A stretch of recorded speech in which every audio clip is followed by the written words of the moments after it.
Hustle culture always demands more, while minimizing the pain, stress, and trauma embedded within it. Pull yourself up by the bootstraps. Work 2 or maybe 3 jobs, and don't forget to turn your only hobby into a profitable side hustle. Take care of everyone in your extended network, family, and community. And somehow, in the crumbs of time that are left, find space for rest. Why are we, as individuals and as a larger society, so very bad at slowing down to actually rest? I know, as a psychologist, that rest can feel foreign or even unsafe for those who've experienced trauma. At the same time, I know that developing a relationship with rest, and I mean real rest, can transform and heal us. So what do I mean when I say trauma? Trauma refers to an event that elicits significant feelings of horror or helplessness or distress. Traumatic events often involve death or threatened death or serious injury of some type, but not always. Traumatic events are wide-ranging and can include everything from existing in the context of ongoing racial discrimination, to intimate partner violence, to existing in a global pandemic. Traumas aren't rare. 70% of people report experiencing at least one traumatic event in their lifetime. And as researchers, we know that number is probably much higher, especially in the context of a pandemic that left over 7 million children without a caregiver. We are at a point of reckoning. Right now, in this era of massive burnout, exhaustion, disillusionment, our bodies, our minds, and spirits are calling out for rest. We have the opportunity to understand the crossroads of trauma and rest like never before. Well, before I go any deeper into this, I think it's important that I self-disclose. I'm a hypocrite.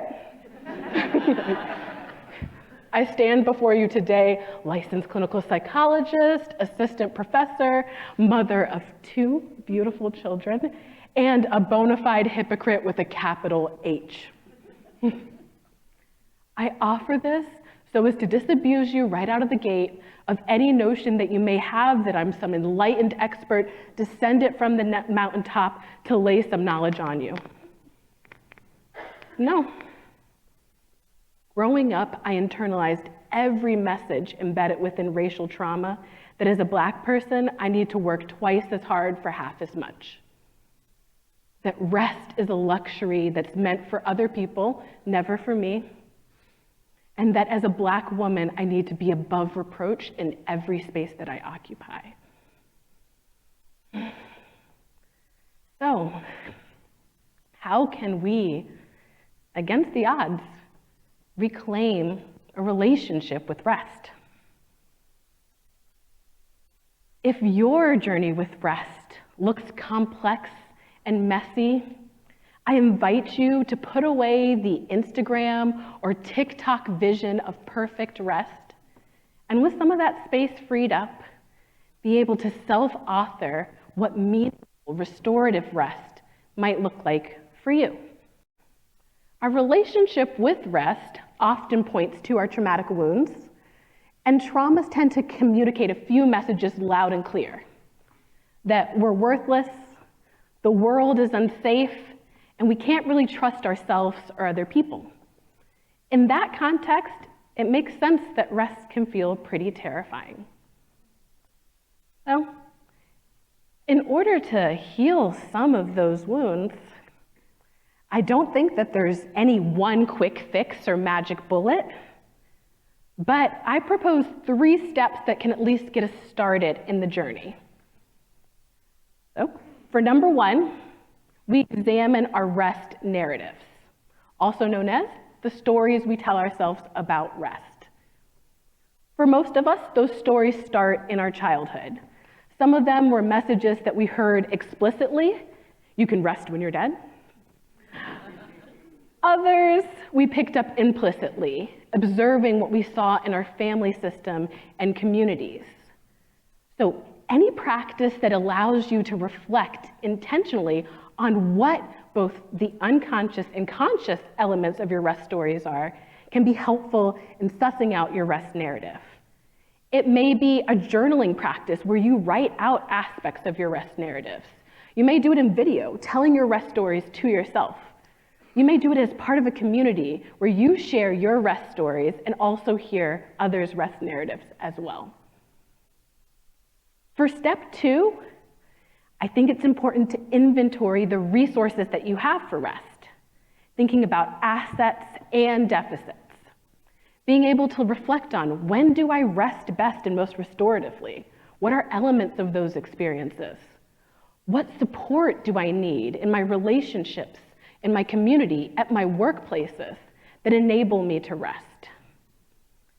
Once you've looked at these resources, you're well situated for step number 3.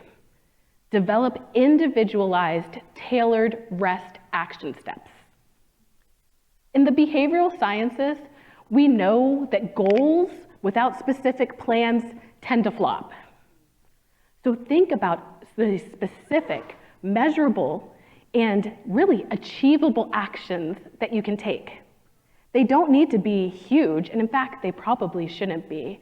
It may be practicing a new sleep hygiene technique, or committing to at least twice a week taking a proper lunch away from your desk, or even thinking about planning your next vacation as soon as you return from your last one. Now, these steps are beginnings, not endpoints, that in and of themselves can correct entire traumatic systems that make rest so difficult. But at the same time, even the individual act of rest is a powerful thing. A rested world has more capacity for kindness, compassion, and creativity. Rest has the ability to help us heal traumatic wounds that keep us from living our most expansive and free lives.